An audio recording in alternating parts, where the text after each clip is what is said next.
Kami memuja, menyanjung, meninggikan Engkau Raja di atas segala Raja, Tuhan di atas segala Tuhan.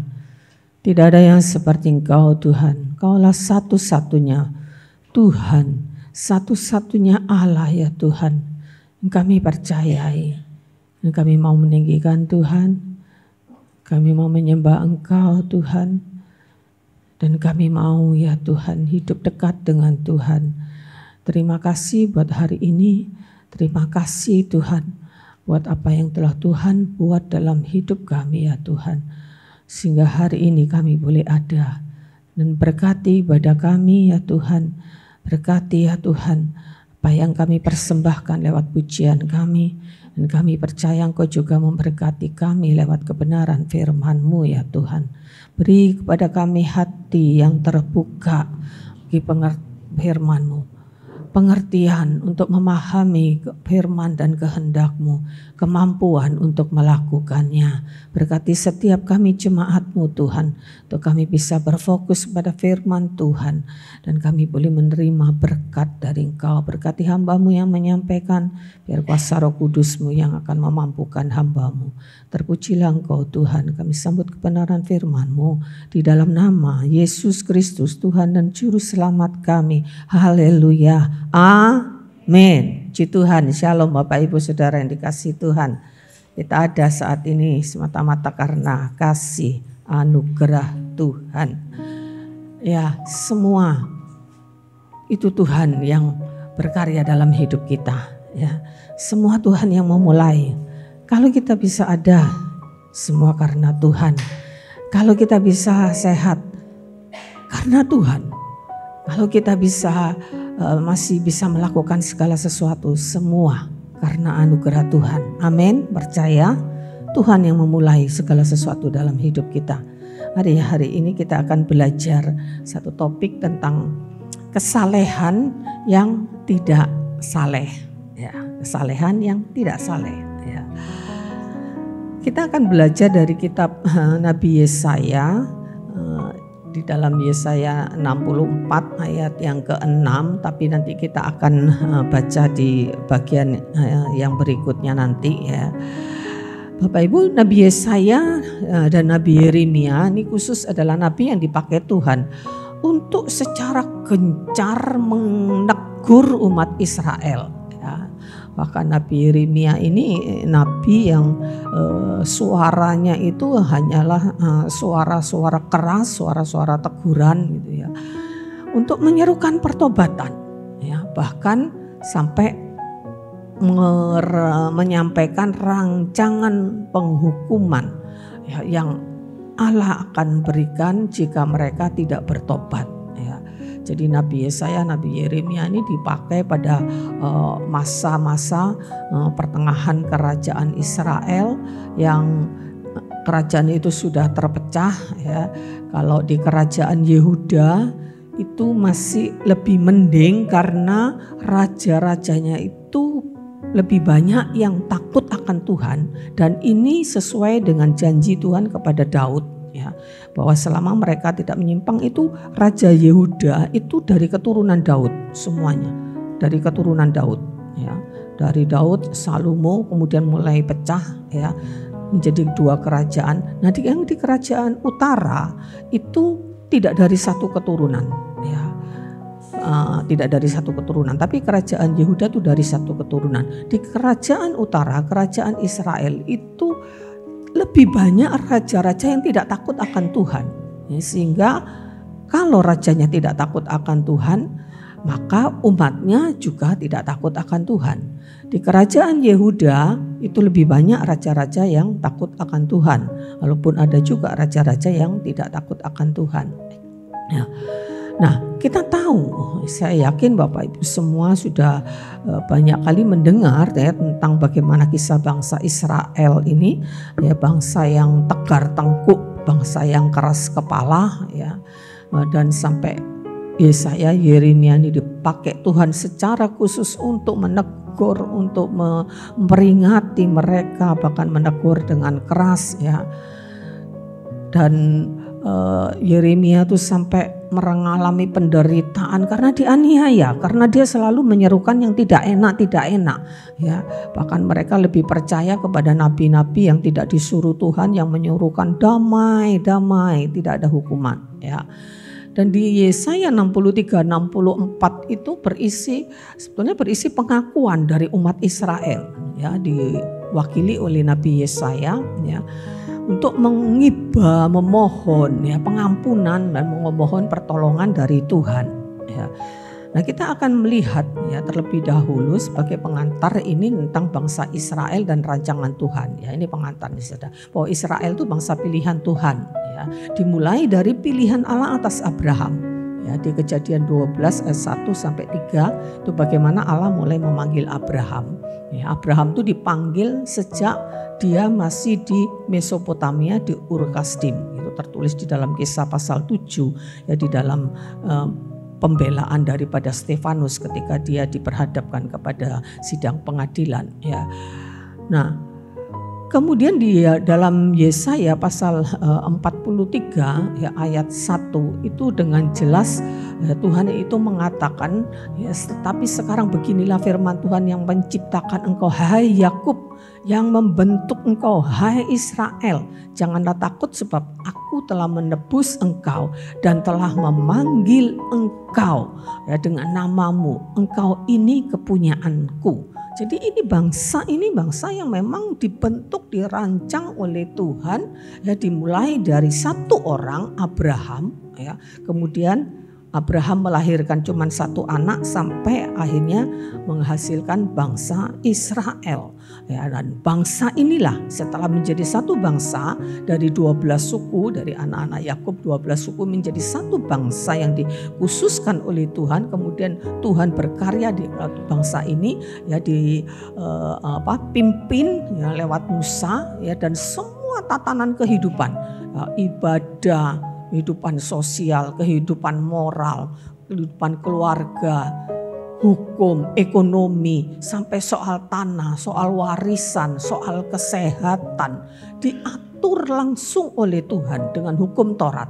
Itu tertulis dalam kitab Keluaran, kitab Imamat, kitab Bilangan, kitab Ulangan. Itu ada banyak aturan-aturan hukum Taurat yang mengatur bangsa Israel ini secara detail ya, sampai perilaku kehidupan mereka sehari-hari ya, dan belum lagi ditambahkan oleh ahli-ahli Taurat itu dengan berbagai perintah dan larangan, sampai ada 248 perintah dan 365 larangan, dan semua itu diberikan oleh Allah. Itu bukan hukum Taurat sebelumnya. Hukum Taurat ini diberikan pada zaman Musa ya. Nah, diberikan itu bukan karena supaya mereka melakukan, supaya mereka dikasihi Tuhan. Tidak, Tuhan mengasihi mereka terlebih dahulu. Mereka diberi hukum Taurat untuk dilakukan, bukan supaya mereka diselamatkan ya, tapi Tuhan sudah membuat mereka menjadi bangsa yang khusus. Juga di hukum Taurat itu juga bukan diberikan untuk mempersulit mereka, tidak ya, tetapi karena pelanggaran mereka ya, yang mereka lakukan sejak dari zaman Abraham ya.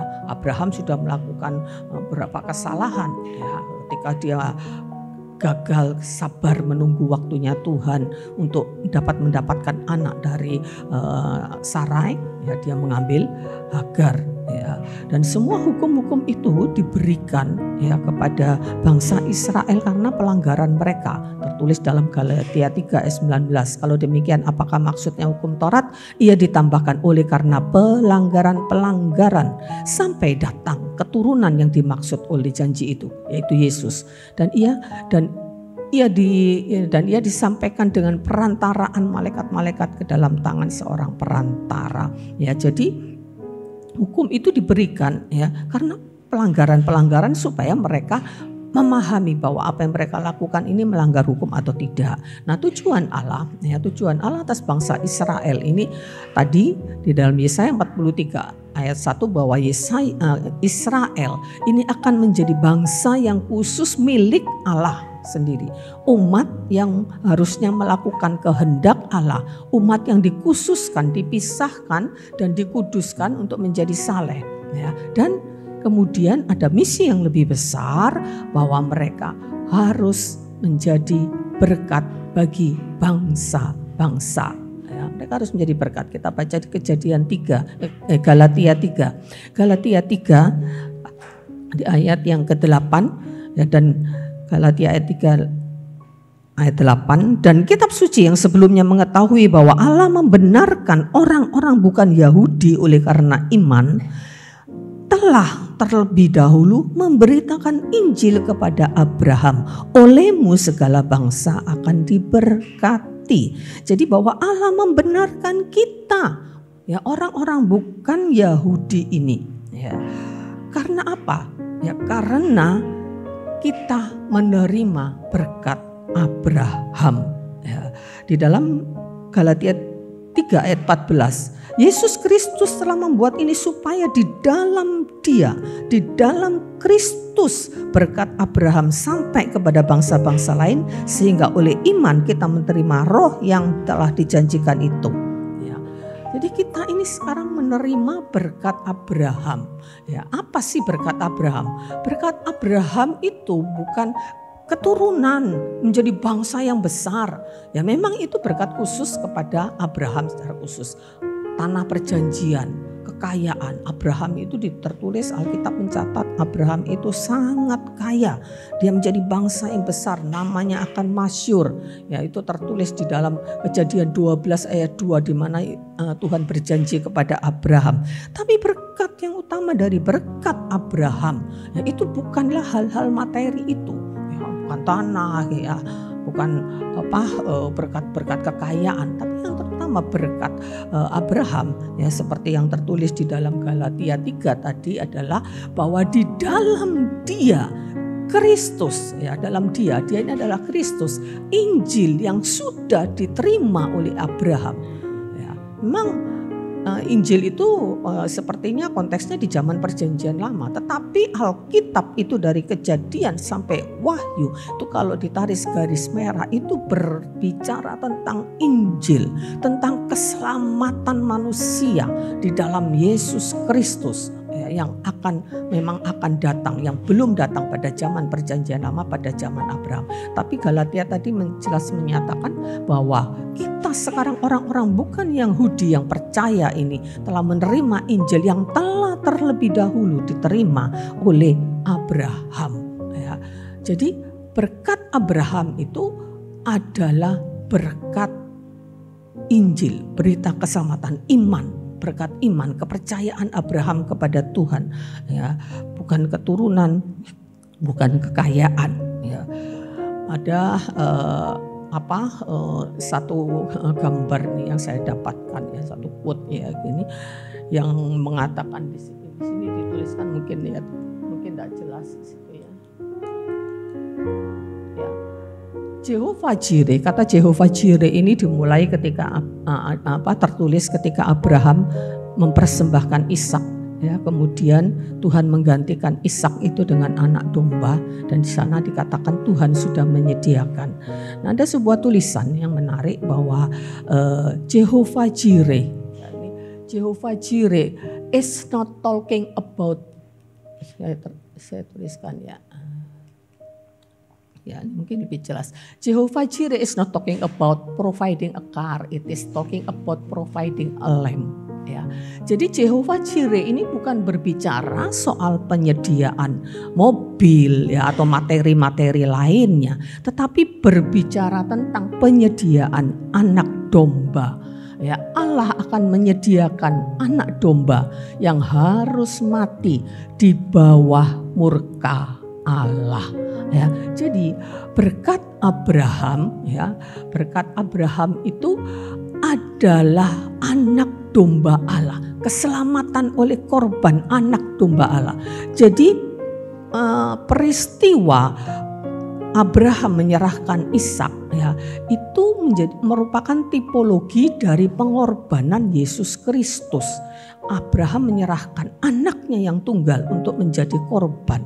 Saya tidak bisa memahami bagaimana Abraham ini bisa begitu taatnya, anak satu-satunya yang dia tunggu selama 25 tahun, sempat tidak sabar menunggu waktu Tuhan ya, dia mengambil Hagar supaya dia bisa mendapatkan anak. Dia sempat ngomong sama Tuhan, Tuhan kalau kau janjikan keturunanmu seperti bintang di langit, seperti pasir di laut, sedangkan aku tidak punya anak, nanti hambaku Eliezer ini yang akan mewarisi seluruh kekayaanku. Tidak, kata Tuhan, anak kandungmu ya, bukan Ismail ternyata ya, Abraham, Ishak ya, dan Tuhan minta ya.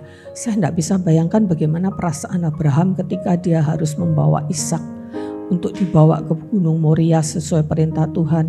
Kemudian dia harus menyembelih anak itu sendiri dengan tangannya. Gimana perasaannya? Kita mungkin tidak bisa membayangkan, tapi itu yang dilakukan Abraham, dan Tuhan menyediakan anak domba sebagai gantinya. Ini tipologi ya, gambar lambang dari apa yang akan Tuhan sediakan, anak domba Allah ya. Jadi itu sebenarnya makna daripada Jehovah Jireh yang Tuhan janjikan kepada Abraham. Ya, namun memang artinya Jehovah Jireh itu Allah yang mengadakan. Ya, enggak apa-apa kalau kita mengimani bahwa ketika kita dalam kebutuhan, dalam menghadapi satu kebutuhan, lalu kita percaya engkau Tuhan, engkau Allah Jehovah Jireh, enggak salah. Ya, memang dia Allah yang membutuhkan. Tapi tujuan utama ketika Allah menyampaikan itu kepada Abraham bahwa Tuhan sudah menyediakan ya, itu adalah anak domba yang kemudian disediakan Tuhan, ada anak domba ya yang tersangkut di semak-semak, dan Tuhan katakan itu anak domba yang disediakan Tuhan dan itu yang disembelih ya, bukan Ishak. Ya, jadi berkat Abraham ini akhirnya sampai ya kepada kita semua. Ya, ini pengantar ya, ini pengantar untuk kita masuk di dalam inti firman Tuhan ya, bahwa siapa bangsa Israel itu bangsa yang dikasihi Tuhan sampai kepada kita ya, berkatnya Abraham itu. Nah, sekarang kita melihat sesuai judul tadi tentang kesalehan yang tidak saleh ya, kesalehan yang tidak saleh. Ya, dengan diberikannya berbagai hukum yang mengatur seluruh aspek kehidupan bangsa Israel sebagai bangsa pilihan Allah, tentunya ada tujuan ya, yaitu supaya bangsa itu tidak melanggar lagi. Hukum Taurat kan diberikan karena pelanggaran-pelanggaran. Jadi dengan diberikannya hukum Taurat, Tuhan bertujuan supaya bangsa Israel ini menjadi umat yang saleh, yang tidak lagi melanggar ya, supaya mereka tahu bahwa kalau mereka melanggar hukum Taurat ini sebuah kesalahan. Ya, kalau tidak melakukan sesuai dengan hukum Taurat itu adalah sebuah kesalahan. Ya, dan ini maksud Tuhan untuk memberikan hukum Taurat itu.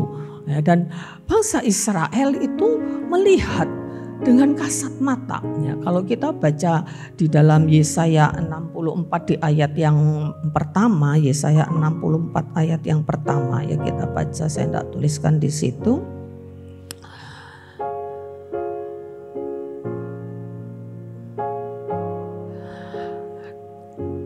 Yesaya 64 ayat 1, sekiranya engkau mengoyakkan langit dan engkau turun sehingga gunung-gunung goyang di hadapanmu, seperti api membuat ranggas menyala-nyala dan seperti api membuat air mendidih untuk membuat namamu dikenal oleh lawan-lawanmu, sehingga bangsa-bangsa gemetar di hadapanmu. Ya, ini menggambarkan bagaimana Israel itu membayangkan ketika Allah itu datang ya di Gunung Sinai dan Tuhan suruh Musa naik ke Gunung Sinai, itu terjadi kedahsyatan yang luar biasa ya, yang tidak akan pernah terjadi ya, sebelum dan sesudahnya. Allah turun ya, dengan disertai, itu tertulis ya, di dalam kitab Keluaran ya, disertai guru, guntur, ada kilat, ada awan, ada api ya, sampai mereka ketakutan. Ya, sampai mereka ketakutan, mereka tidak melihat, sampai tidak berani, dan memang mereka tidak boleh diizinkan mendekat. Ya, mereka mendekat di sekitar ada radius yang ditentukan, ya mereka tidak boleh mendekat. Yang mendekat mati. Hanya Musa yang disuruh Tuhan naik ke atas untuk menerima hukum Tuhan. Tidak hanya 10 perintah Allah, tetapi juga hukum-hukum yang lain. 40 hari, 40 malam Musa ada di gunung itu. Ya, dan Tuhan itu datang dengan kedahsyatan yang luar biasa. Ya, yang menakutkan, ya, mengerikan. Ada api yang datang di gunung itu, ada kilat, guntur dan sebagainya. Nah, itu mereka melihat dengan kasat mata bagaimana Tuhan itu datang ya dengan cara seperti itu demi memberikan kepada mereka hukum, aturan ya untuk bangsa itu ya. Dan setelah kita tahu kisahnya ya, ketika Musa ada di padang gurun itu ya, bangsa itu menunggu Musa tidak datang-datang, lalu mereka berontak. Mereka bilang kepada Harun, kemana? Kita tidak tahu nasibnya Musa itu. Ya, ayo bikin. Lalu mereka bikin anak lembu emas disembah. Mereka mau balik ke Israel. Bagaimana Musa ketika mendengar hal itu, Tuhan begitu murka juga. Ya, Musa murka sampai loh batu yang ditulis oleh Tuhan sendiri ya di Gunung Sinai itu diberikan sampai dibanting oleh Musa. Bagaimana perasaan Musa, perasaan Tuhan juga. Tuhan itu datang dengan demikian cara memperlihatkan dirinya. Walaupun tidak, karena Allah itu roh yang tidak terlihat. Tapi Allah, kedahsyatan alam waktu itu menyatakan kehadiran Allah. Tapi bangsa itu bangsa yang memberontak. Di bawah pimpinan Musa, dilanjutkan Yosua. Ya, bangsa Israel itu diajar, diperintahkan, diharuskan mentaati hukum Taurat sejak kanak-kanak. Sejak usia 12 tahun mereka itu sudah dikenakan hukum Taurat. Ya, mereka dibawa ke bait suci, ditapiskan bahwa mereka sudah bisa dikenakan hukum Taurat. Artinya kalau melanggar mereka bisa dihukum. Sebelumnya di bawah 12 tahun mereka hanya belajar. Ya, mereka tidak kena sanksi, tidak ada sanksi hukuman. Tapi setelah 12 tahun ada sanksi bagi mereka yang melanggar. Terus sampai mereka berusia 20 tahun sampai mereka bisa menjadi seorang rabi di usia yang ke-30 tahun. Ya, sampai hukum itu ya ditulis ya. Itu berapa waktu yang lalu saudara share tentang yang namanya Mesusah itu ya. Tulisan hukum Taurat di baliknya itu ada catatan-catatan ya. Ini belum lagi yang ditaruh di dahi kemudian diikat ya di lengan-lengan mereka. Ini semua ada catatan-catatan hukum Taurat ya di situ yang mereka harus hafal ya. Dikatakan di perjalanan ya, kalau mereka sedang duduk ya, mereka harus terus diajarkan hukum Taurat itu ya, sampai mereka itu harus hafal ya hukum Taurat itu ya, sampai mereka ada yang jadi ahli-ahli Taurat, gimana mereka itu memahami hukum Taurat ya. Tapi lihat kedegilan hati dan ketegar tengkuan mereka. Mereka berulang kali ya bersungut-sungut bahkan memberontak kepada Tuhan dan menyembah berhala. Dalam perjalanan mereka menuju ke tanah perjanjian, Tuhan sampai putar-putar mereka 40 tahun ya, dari keluar dari Mesir menuju ke tanah perjanjian.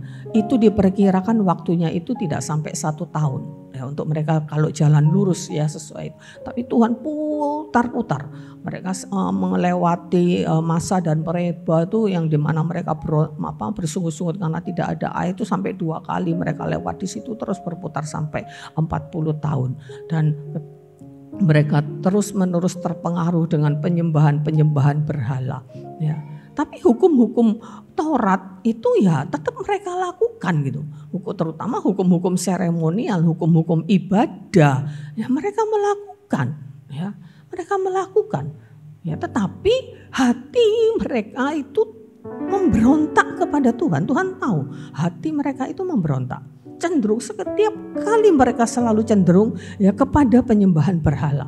Ya, setiap kali mereka bersungut-sungut, mereka memberontak kepada Tuhan. Tapi di dalam Yesaya 1 itu dikatakan lembu itu mengenal pemiliknya, tetapi Israel tidak. Keledai mengenal palungan yang disediakan tuannya, tetapi umatku tidak memahaminya. Celakalah bangsa yang berdosa, kaum yang syarat dengan kesalahan, keturunan yang jahat, anak-anak yang berlaku buruk. Mereka meninggalkan Tuhan, menista yang Maha Kudus Allah Israel dan berpaling membelakangi Dia. Ini kejahatan Israel.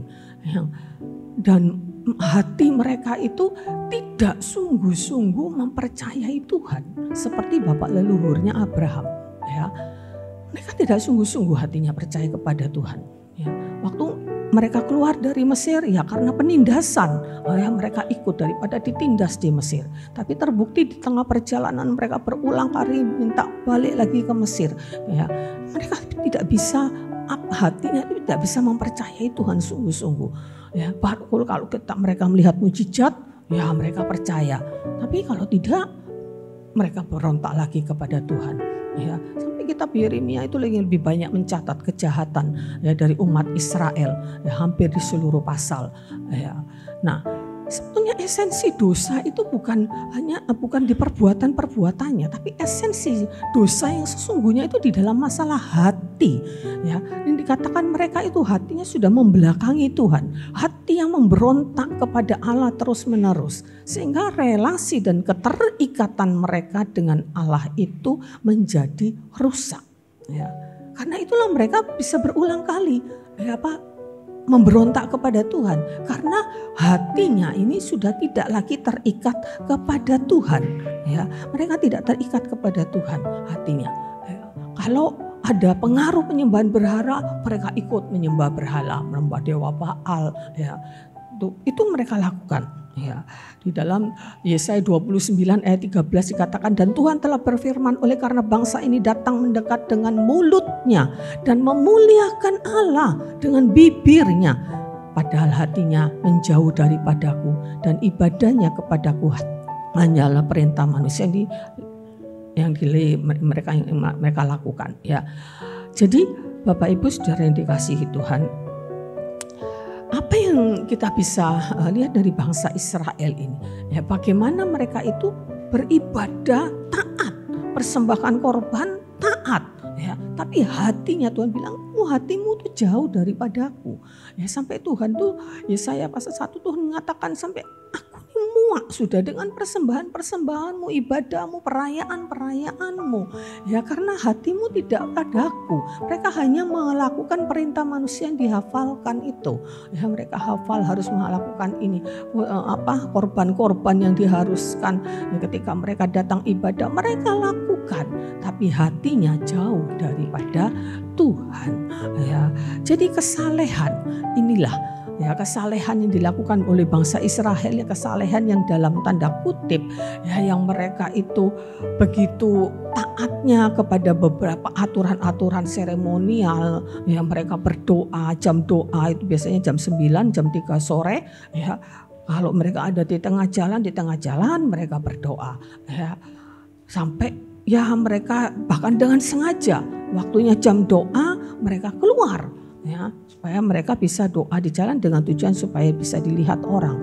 Jadi kesalehan yang dilakukan oleh Israel ini merupakan perbuatan yang tidak lahir dari hati yang mengasihi Allah, bahkan justru hati yang memberontak kepada Allah.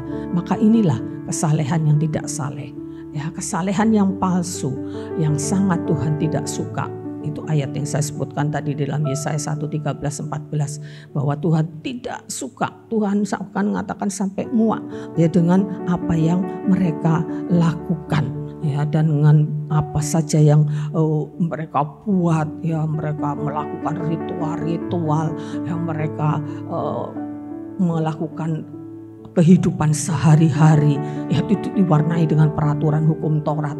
Mereka tidak makan sebelum mencuci tangan, mereka tidak masuk ke rumah sebelum membasuh kakinya, ya, dan sebagainya mereka lakukan. Tetapi semuanya itu, ya, hanya perbuatan-perbuatan yang tidak lahir dari hati. Ini kesalehan yang tidak saleh, ya. Sepertinya kelihatan yang saleh apa yang dilakukan oleh umat Israel ini, ya. Ini ayat ini ya, saya mungkin saya bacakan cepat saja. Jangan lagi membawa persembahanmu, ya, yang tidak sungguh, ya, sebab hanya ada kecician bagi Tuhan sampai Tuhan jijik. Kalau kamu merayakan bulan baru, Sabat, mengadakan pertemuan, aku tidak tahan melihatnya karena perayaanmu itu penuh kejahatan. Perayaan bulan barumu dan pertemuan-pertemuan yang tetap mereka lakukan, tapi aku benci melihatnya, ya. Sebab itu menjadi beban bagiku, jadi beban sampai apa yang mereka lakukan itu jadi beban dan aku telah payah menanggungnya, ya, sehingga, ya, apa yang mereka lakukan itu, ya, dosa dan kelakuan mereka itu menjadi sebuah kesalehan yang tidak berkenan di hadapan Tuhan, ya. Pada akhirnya kemudian Israel, ya, memohon permohonan pengakuan dan memohon pengampunan kepada Tuhan, memohon belas kasihan Tuhan, ya, di dalam Yesaya 64 itu dari 63, ya. Solusi daripada dosa itu adalah datang kepada Allah, memohon belas kasihan, bersihkan hati yang terutama, bukan hanya perbuatan-perbuatannya. Oh, saya dulu suka bohong, saya tidak bohong lagi. Yang terutama hatinya dulu, karena dari hati itu keluar, ya, dari hati keluar. Nah, kalau hatinya baik akan keluar perbuatan baik. Kalau cuman perbuatan-perbuatannya saja yang dipangkas, hatinya tidak diperbaiki, relasi dengan Tuhan tidak diperbaiki, maka itu akan kembali lagi, ya. Jadi hakikat dosa yang sesungguhnya itu ada di dalam hati, ya. Jadi solusinya datang kepada Tuhan, mohon belas kasihan Tuhan, bersihkan hati, ya, perbaiki relasi dan keterikatan dengan Tuhan. Dan Israel itu menyadari, ya, Israel menyadari kesalahan ini, ya, sampai Israel itu memohon kepada Tuhan dan Israel mengatakan, demikianlah kami, ya, seperti seorang najis. Ini pengakuan mereka. Mereka mengakui mereka najis. Segala kesalehan kami seperti kain kotor. Seperti kain kotor. Kami sekalian menjadi layu seperti daun dan kami lenyap oleh kejahatan kami, ya, seperti daun dilenyapkan oleh angin, tidak ada yang memanggil namamu, ya, atau bangkit untuk berpegang kepadamu, sebab Tuhan menyembunyikan wajahmu, ya, karena Tuhan sudah tidak bisa lagi melihat, ya, mereka, ya, dengan segala ritualnya itu. Tuhan juga membelakangi mereka, ya, dan kami menyerahkan kami ke dalam kekuasaan dosa kami, ya. Israel ini menyadari, ya, bahwa kesalehan mereka itu seperti kain kotor, katanya, ya. Kain kotor ini dari terjemahannya itu kain yang dipakai untuk menjadi pembalut wanita waktu menstruasi, ya, kain kotor. Betapa mereka begitu sadarnya bahwa kesalehan kami ini tidak ada nilainya, menjijikkan, sesuatu yang menjijikkan seperti kain kotor, ya. Dan mereka mengibah, memohon, ya, belas kasihan kepada Tuhan, mengibah kepada Tuhan. Kita lanjutkan baca di Yesaya 64 itu ayat yang ke-9 sampai 12, bagaimana mereka memohon-mohon kepada Tuhan, ya. Tetapi mereka hatinya tidak bertobat. Tujuannya semata-mata supaya tidak dihukum, dan Israel tidak bertobat, ya, tidak pernah bertobat. Mereka tujuannya semata-mata supaya tidak dihukum, supaya Tuhan menjauhkan hukuman itu dari mereka, ya. Tapi hatinya, ya, tidak diperbaharui. Mereka tidak bertobat sungguh-sungguh dari hati mereka. Dan dosa ini terus berlanjut sampai kepada masa perjanjian baru, sampai Yesus, ya, sebelumnya Yohanes Pembaptis juga mengecam mereka dengan keras, ya, kejahatan, kemunafikan mereka. Ya, Yohanes Pembaptis sampai mengatakan, kamu ini keturunan ular beludak, ya. Yesus mengatakan, kamu orang-orang munafik, ya. Dan ini khususnya ditujukan kepada orang-orang Farisi dan ahli Taurat yang harusnya menjadi teladan kesalehan, ya. Terus berlanjut, ya, kekerasan hati mereka sampai hari ini, ya, orang-orang Yahudi, ya, tidak menerima Yesus itu sebagai Mesias. Ya, mungkin ada beberapa, dan kasih Tuhan tidak berubah. Janji Tuhan kepada bangsa Israel tidak berubah. Dalam surat Roma Tuhan mengatakan, aku masih menanti sisa-sisa dari Israel. Ya, ada sisa-sisa Israel yang akan bertobat. Tuhan tuh berkarya, ya. Pada masa gereja mula-mula abad-abad pertama itu terjadi penganiayaan yang luar biasa. Kaisar Nero, bangsa Yahudi itu terserak ke seluruh dunia, jadi diaspora, bangsa yang terpencar-pencar. Tuhan mengumpulkan, kan, tahun 48 berdiri negara Israel, dan Tuhan tetap, janji Tuhan tidak berubah oleh kedegilan hati mereka. Ini yang kita harus bersyukur kepada Tuhan, ya. Kasih Tuhan kepada bangsa Israel itu tidak berubah. Tuhan memang harus menghukum, ya, hukuman itu tidak terelakkan. Ya, seringkali orang salah memahami, ya, bahwa Allah, ya, perjanjian lama itu Allah yang murka, ya, Allah yang sangat mudah menghukum, sangat mudah murka, bukan Allah yang pengampun. Bahkan hukuman Allah itu dengan Allah menghukum dengan kejam, ya. Kita lihat di beberapa kasus, Kejadian 7 air bah, ya, Kejadian 32 ayat 28, dalam peristiwa anak lembu emas itu Tuhan membinasakan sekian ribu orang. Bilangan 11 ayat 1 dan 2 itu kasus di Tabera, ya, ketika bangsa itu bersungut-sungut kepada Tuhan, ya, Tuhan menurunkan api dari langit membunuh sekian ribu orang Israel. Ya, Bilangan 11 ayat 33 sampai 34 itu peristiwa Kibrot Ta'awah, ya, ketika mereka kerasukan nafsu makan daging karena mereka mau bersungut-sungut minta daging, Tuhan kirim burung puyuh, mereka makan dengan rakusnya, dan ketika makanan itu masuk dalam mulutnya, Tuhan mendatangkan wabah, Tuhan mendatangkan wabah penyakit sehingga mati. Belum peristiwa ular tedung. Ya, sepertinya Allah yang dengan menghukum dengan keras. Ini Allah perjanjian lama seringkali ditafsirkan seperti itu. Tetapi Allah kita adalah Allah yang kekal dan Allah yang tidak berubah. Ya, Allah yang tidak berubah. Ya, Israel sebagai bangsa pilihan Tuhan itu harus benar-benar menjadi bangsa yang kudus, dan Allah tidak ingin kekudusannya diremehkan atau dilanggar. Karena itu murka dan hukuman Allah yang mengerikan itu harus dipandang sebagai konsistensi Allah terhadap kebenaran dan keadilan yang mengharuskan dirinya untuk bertindak melawan segala bentuk ketidakbenaran dan ketidakadilan, bahkan murka yang meledak-ledak sepertinya dan tidak masuk akal. Ya, murka Tuhan sepertinya tidak masuk akal. Ya, tetapi kita harus melihat bahwa Allah kita itu Allah yang tidak berubah. Ya, di dalam Yesaya 65 ayat yang ke-6, sesungguhnya telah ada tertulis di hadapanku, aku tidak akan tinggal diam, malah aku akan mengadakan pembalasan, pembalasan atas segala kesalahan mereka sendiri maupun atas kesalahan nenek moyang mereka, sebab mereka telah membakar korban di atas gunung, mengaibkan aku di atas bukit-bukit. Memang aku akan menakar dalam jubah upah perbuatan-perbuatan mereka, dan mereka pada akhirnya dibuang ke Babel selama 70 tahun.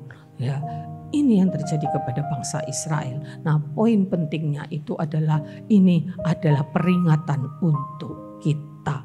Ya, peringatan untuk kita. 1 Korintus 10 ayat yang ke-11. Semuanya itu sudah menimpa mereka, bangsa Israel, berbicara tentang bagaimana mereka beberapa kali memberontak kepada Tuhan. Katakan semuanya ini menimpa mereka sebagai contoh dan ditulis untuk menjadi peringatan bagi kita yang hidup di waktu dan di masa zaman akhir telah tiba.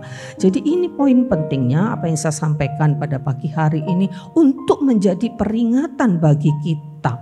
Ya, bahwa kesalehan, perbuatan baik, pelayanan, persembahan, ya, itu tidak menyelamatkan, ya, bahkan tidak berkenan kepada Tuhan jika tidak berakar dari hati yang percaya sungguh-sungguh dan mengasihi Tuhan.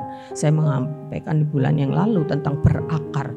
Bagaimana kita berakar ini adalah kita mempercayai Tuhan sungguh-sungguh, menerima Yesus Tuhan dengan sungguh-sungguh dan mengasihi Dia dengan sungguh-sungguh. Ya, firman Tuhan, kasihilah Tuhan Allahmu dengan segenap hatimu, dengan segenap jiwamu, dengan segenap akal budimu, dengan segenap kekuatanmu. Itu harus benar-benar melekat dalam kehidupan kita. Bukan sekedar slogan, bukan sekedar perintah yang harus kita hafalkan, tapi itu harus ada di dalam hati kita, mengasihi Tuhan dengan sungguh-sungguh. Ya, apa? Karena Tuhan sudah mengasihi kita terlebih dahulu. Ya, Tuhan itu sudah memulai. Ya, Tuhan itu Alfa dan Omega, Dia yang memulai segala sesuatunya. Ya, jadi kesalehan kita itu, ya, harus merupakan buah dari kehidupan yang berakar kepada Injil Kristus yang sudah kita terima. Ya, perbuatan baik kita, pelayanan kita, pemberian kita, itu bukan karena peraturan lagi, bukan karena hukum lagi, atau aturan-aturan hukum Taurat yang sudah digenapi di dalam Yesus Kristus, yang sudah dibatalkan oleh Yesus Kristus dan diganti dengan kasih karunia. Ya, juga bukan supaya kita diselamatkan, supaya kita masuk surga, tidak. Karena kita diselamatkan semata-mata karena kasih karunia Tuhan. Karena Tuhan yang sudah memulai terlebih dahulu, Tuhan sudah berkarya lebih dahulu, berinisiatif lebih dahulu untuk menyelamatkan kita. Ya, sehingga Yesus mengatakan di dalam Yohanes 10 ayat 29, ya, domba-dombaku, ya, mendengarkan suaraku, aku mengenal mereka dan mereka mengikuti aku, dan aku memberikan hidup kekal kepada mereka dan mereka pasti tidak akan binasa sampai selama-lamanya, dan tidak seorang pun yang akan merebut mereka dari tanganku. Dan Bapa yang memberikan mereka kepadaku jauh lebih besar dari siapapun, sehingga tidak seorang pun yang dapat merebut mereka dari tangan Bapa. Ada tangan Bapa dan tangan Yesus yang memegang kehidupan kita, sehingga kita tidak akan ada yang bisa merebut kita, tidak akan yang bisa mengambil kita, mencelakakan kita, membuang kita ke dalam neraka. Karena Yesus sudah memulai dengan pengorbanannya di atas kayu salib. Ya, sehingga kehidupan, ya, kesalehan kita itu, ya, bukan karena supaya kita diselamatkan, ya, bukan karena kita melakukan hukum Taurat, bukan juga untuk membalas kebaikan Tuhan, karena Tuhan tidak pernah minta balasan, Tuhan tidak pernah menuntut balas, ya. Dan apa yang kita buat pun tidak bisa memang untuk membalas kasih Tuhan, tidak mungkin terbalaskan. Jadi jangan kita melakukan segala sesuatu untuk membalas kasih Tuhan, ya. Sepertinya kita menganggap Tuhan itu menuntut balas. Tidak, lakukanlah itu semuanya karena pengorbanannya yang besar telah kita terima.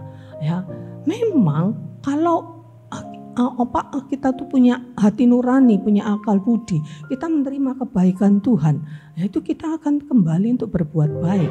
Kalau kita menerima sesuatu dari orang, perbuatan baik, kita rindu untuk membalas. Itu sesuatu hal yang positif, memang hal yang baik.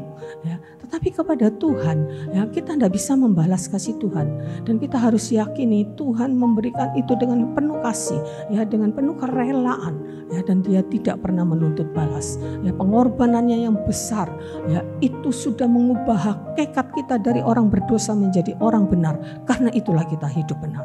Ya, bukan supaya kita dibenarkan, tetapi karena kita sudah jadi orang benar, maka kita hidup sebagai orang benar.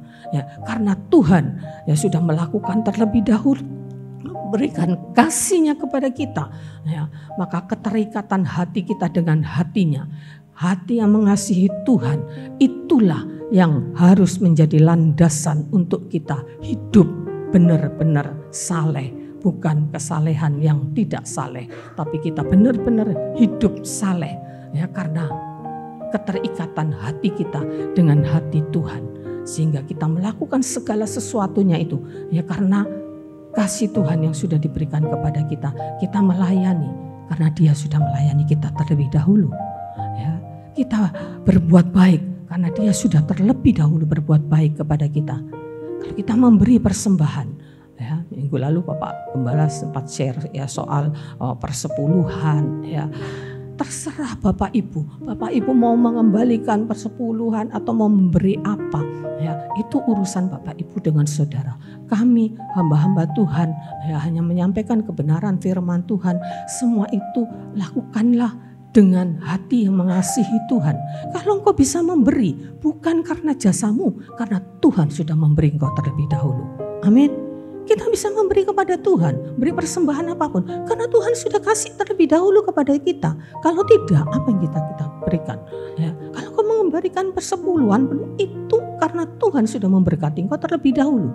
Tuhan tidak pernah berhutang, katanya. Bahkan apa yang kita beri kepada Tuhan, ya, itu nanti juga Tuhan perhitungkan. Segelas air sejuk saja yang kamu berikan kepada salah seorang karena dia hambaku, kamu tidak akan kehilangan upahnya. Ya. Jadi jangan pernah hitung-hitungan kepada Tuhan, jangan pernah mempercaya ajaran, wah persepuluhan itu sudah tidak perlu lagi, kita tidak. Orang yang sudah punya pikiran seperti itu karena hatinya memang tidak mau memberi, ya. Orang yang berdalih perpuluhan ini sudah tidak berlaku lagi, ya. Perpuluhan ini perjanjian lama, ya.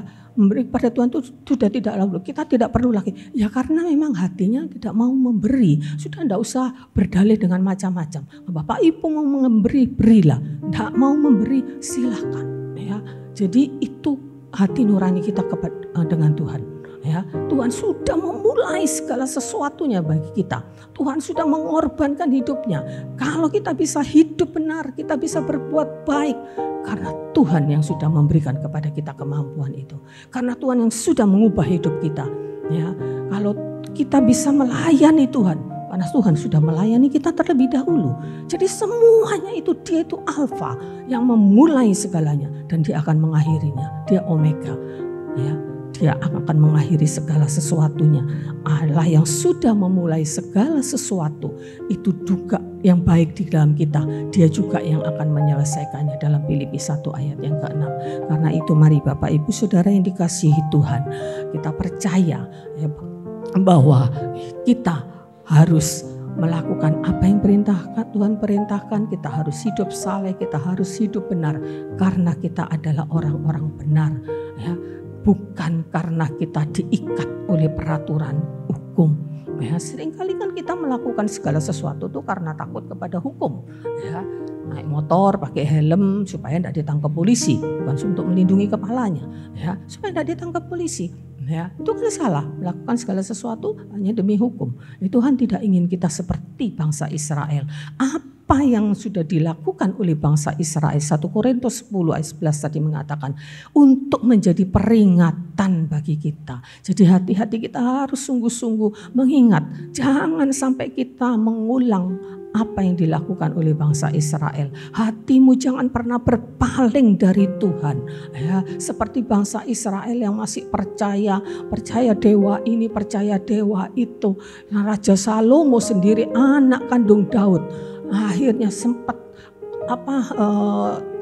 beralih dari Tuhan karena istri-istrinya itu yang banyak itu. Ya, ada 300 istri, 700 gundik yang membawa dia kepada penyembahan berhala.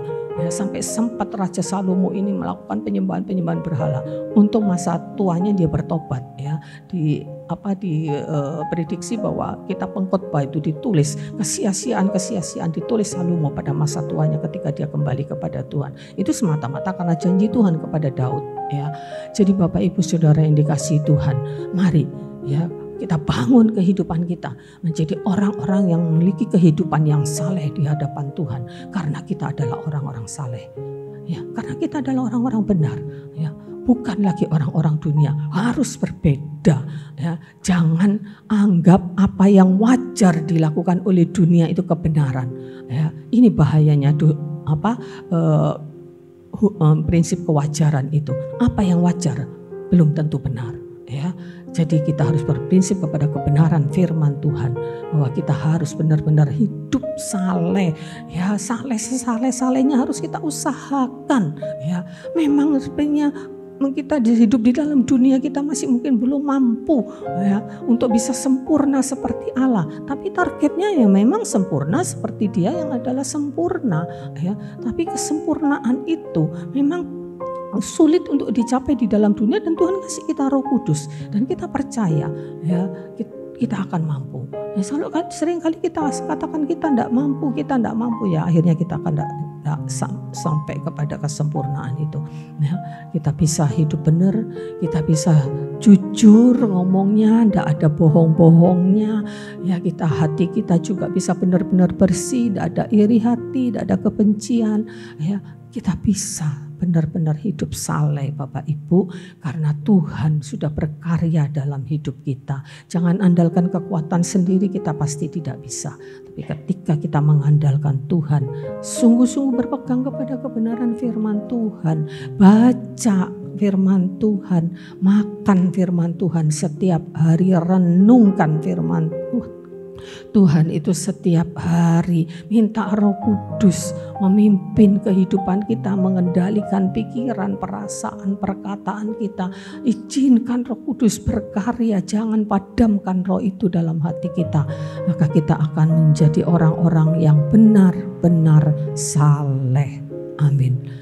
Mari kita katakan dengan pujian ini, kita minta Tuhan, jadikan aku untuk menjadi semakin indah oleh Roh-Mu setiap hari Tuhan, setiap waktu. Ya, kita harus menjalani kehidupan yang benar di hadapan Tuhan.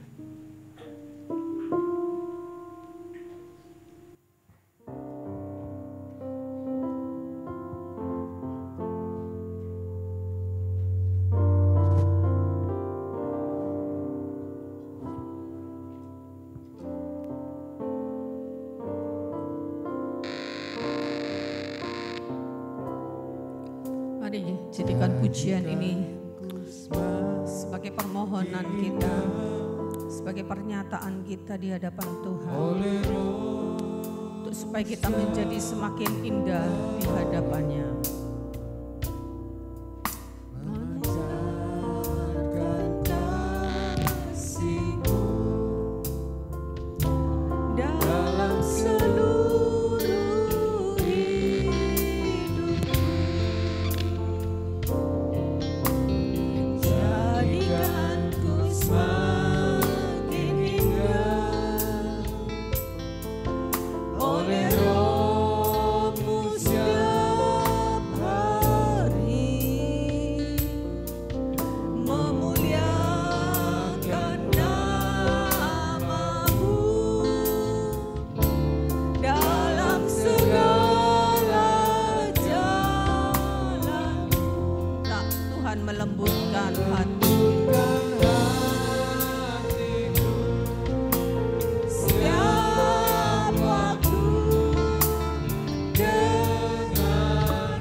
Kau segar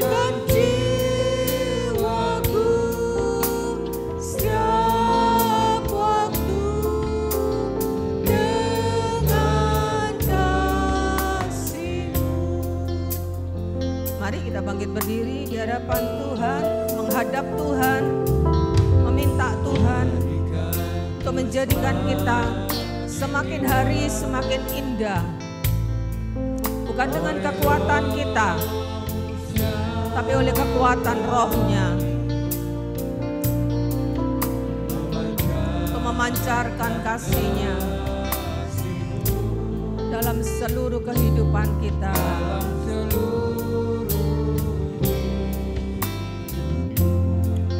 Oh, jadikan kami semakin indah Tuhan.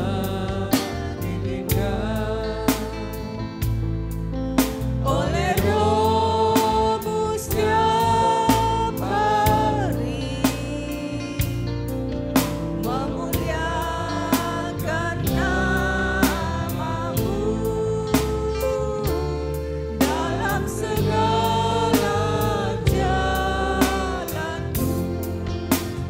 Kau lembutkan hatiku, Tuhan, lembutkan hati setiap kami ya Tuhan, setiap waktu Tuhan, dengan firman-Mu Tuhan. Segarkan jiwa kami yang lelah Tuhan, dan kami berbeban berat ya Tuhan, dan kuasa-Mu menyegarkan kami.